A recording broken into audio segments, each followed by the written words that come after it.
মাগুরা শহরে বোনের বাড়িতে বেড়াতে এসে ৮ বছরের শিশু ধর্ষণের শিকার হয়েছে বলে অভিযোগ উঠেছে। সেই শিশুটির শারীরিক অবস্থার কথা জানিয়েছেন ঢাকা মেডিকেল কলেজ হাসপাতালের পরিচালক ব্রিগেডিয়ার জেনারেল মোহাম্মদ আসাদুজ্জামান। শিশুটির অবস্থা আশঙ্কাজনক বলেছেন তিনি। ভেন্টিলেটর যন্ত্রের সাহায্যে তার শ্বাস প্রশ্বাস চলছে বলে জানানো হয়। শনিবার দুপুরে ঢাকা মেডিকেল কলেজ হাসপাতালের পরিচালকের দপ্তরে ব্রিগেডিয়ার জেনারেল মোহাম্মদ আসাদুজ্জামান বলেন, শিশুটির চিকিৎসায় গাইনি ও অ্যানেস্থেসিওলজি বিভাগের চিকিৎসকদের নিয়ে মেডিকেল বোর্ড গঠন করা হয়েছে। তাদের সর্বোচ্চ চিকিৎসার ব্যবস্থা করতে বলা হয়েছে।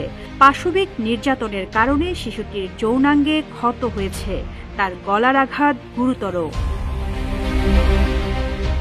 শুক্রবার রাতে শিশুটির অবস্থার অবনতি হলে হাসপাতালের গাইনি বিভাগ থেকে তাকে শিশু বিভাগের নিবিড় পরিচর্যা কেন্দ্রে স্থানান্তর করা হয়।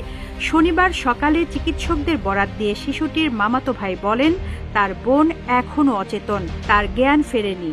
চিকিৎসকরা বলেছেন তারা আগামী ২৪ ঘণ্টা পর্যবেক্ষণে রাখবেন। পুলিশ ও ভুক্তভোগী শিশুর পরিবার সূত্রে জানা গেছে, বৃহস্পতিবার বেলা 11:30টার দিকে অচেতন অবস্থায় শিশুটিকে মাগুরা ২৫০ শয্যা বিশিষ্ট হাসপাতালে আনা হয়। সেখান থেকে দুপুরেই উন্নত চিকিৎসার জন্য ফরিদপুর মেডিকেল কলেজ হাসপাতালে পাঠানো হয়। পরে সেখান থেকে পাঠানো হয় ঢাকা মেডিকেল কলেজ হাসপাতালে। শিশুটির পরিবারের সদস্যরা জানান, তাদের বাড়ি মাগুরার শ্রীপুর উপজেলায়। শিশুটি কয়েকদিন আগে তার বড় বোনের শ্বশুরবাড়িতে বেড়াতে এসেছিল। বৃহস্পতিবার বেলা 11:30টার দিকে অচেতন অবস্থায় শিশুটিকে হাসপাতালে নিয়ে আসেন তার বোনের শাশুড়ি। পরে শিশুটির মা হাসপাতালে আসেন।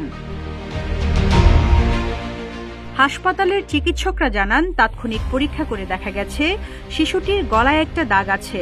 মনে হচ্ছে কিছু দিয়ে চেপে ধরা হয়েছিল। শরীরের বেশ কিছু জায়গায় আঁচড় রয়েছে, তার যৌনাঙ্গে রক্তক্ষরণ হয়েছে।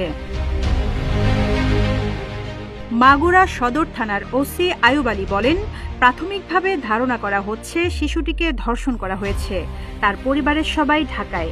এখন পর্যন্ত কেউ থানায় লিখিত অভিযোগ দেননি। তিনি জানান, শিশুটির পরিবারের অভিযোগের ভিত্তিতে তার দুলাভাই ও দুলাভাইয়ের বাবাকে জিজ্ঞাসাবাদের জন্য হেফাজতে নেওয়া হয়েছে। বিষয়টি নিয়ে তদন্ত চলছে। এদিকে অভিযুক্ত ব্যক্তিদের বিচারের দাবিতে শুক্রবার জুমার পর মাগুরা সদরে মহাসড়ক অবরোধ ও থানা ঘেরাও করে বিক্ষোভ করেন ছাত্র জনতা।